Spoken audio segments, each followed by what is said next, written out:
نحمدہ ونصلی ونسلم علی رسولہ الکریم۔ اللہ تبارک و تعالیٰ نے قرآن پاک میں ارشاد فرمایا ہے، ان الذین یتلون کتاب اللہ واقاموا الصلاة وانفقوا مما رزقناہم سرا وعلانیۃ یرجون تجارۃ لن تبور۔ جو لوگ اللہ تعالیٰ کی کتاب قرآن مجید کی تلاوت کرتے ہیں اور جن لوگوں نے نماز کی پابندی کر رکھی ہے اور ہم نے انہیں جو رزق دیا ہے اس میں سے وہ نیک کاموں میں پوشیدہ طور پر اور اعلانیہ طور پر خرچ کرتے ہیں، وہ لوگ ایسی تجارت کے امیدوار ہیں جو کبھی نقصان نہیں اٹھائے گی۔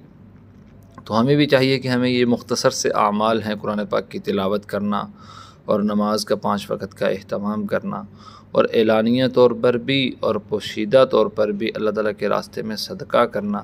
یہ اللہ تبارک و تعالیٰ بتا رہے ہیں کہ ایسی تجارت ہے جس میں نقصان ہے ہی نہیں، تو اس لیے ہمیں بھی ان اعمال کو اپنانا چاہیے۔ اللہ تبارک و تعالیٰ سے دعا ہے جو کچھ کہا گیا اس پر عمل کرنے کی توفیق عطا فرمائے۔ وآخر دعوانا ان الحمد للہ رب العالمین۔